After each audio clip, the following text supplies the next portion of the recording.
it's dealing with some super relevant, super tricky, kind of age-old themes that exist both in our society and in our storytelling. But there's a deep thread of comedy running through it, and parody and irony. And I was really quite drawn to that balance.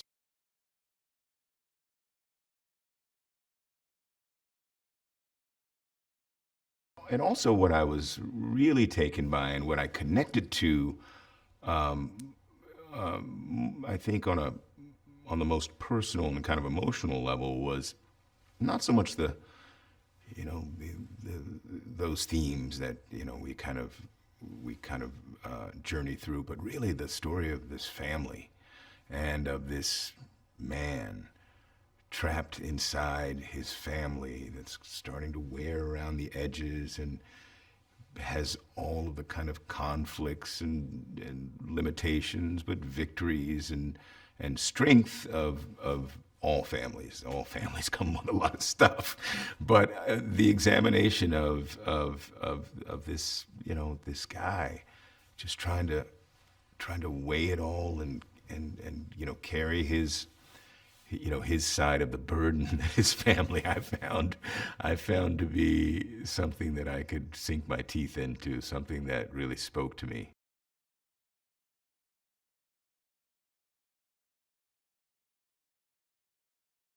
It's just a wonderful portrait of, a family, a black family, or a family that happens to be black in America, in a way that we don't often see. We don't see the nature of these relationships as they're reflected in this film, I don't think, and we don't see just the complexity that that is family, and the irony, and the love, but also the frustration, and it's just it's it's baked together well inside this film.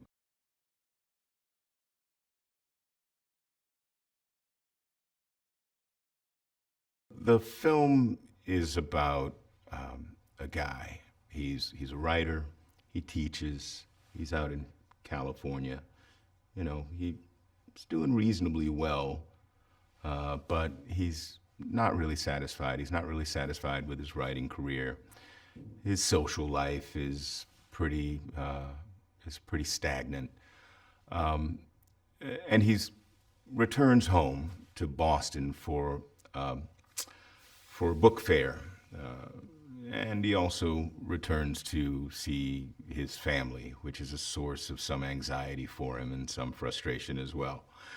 Uh, at this book fair, he discovers the success of a writer named Centauric Golden, played by Issa, and he becomes very quickly somewhat jealous of her success. But she writes a different type of book than his. He writes things that are fairly, abstract, intellectually a little bit obscure even, whereas she writes things really for the masses. And so he discovers, her success in the midst of kind of the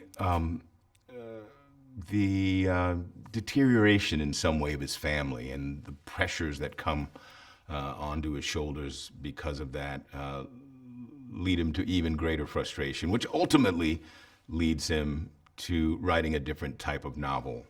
He writes a novel that I guess is kind of an urban novel, maybe a more populist story that he tells, which becomes a great success.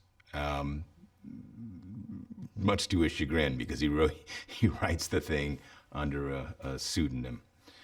But the success of that novel allows him to take care of some of his family responsibilities and things like that. But they lead to a greater and greater sense of confusion and perhaps shame for him, professionally, artistically, creatively.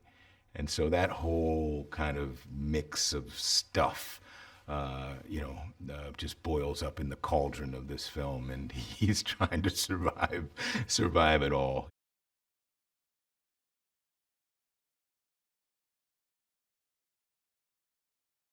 The matriarch of our family is played by the legendary Leslie Uggams, who I have been an enormous admirer of for as long as I could remember.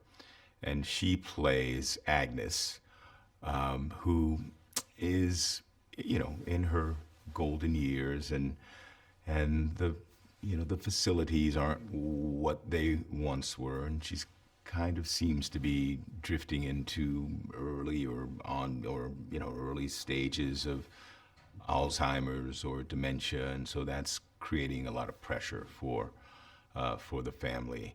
The father has passed away 7 years before the start of the film by his own hand, so that again is another pressure that weighs on the family.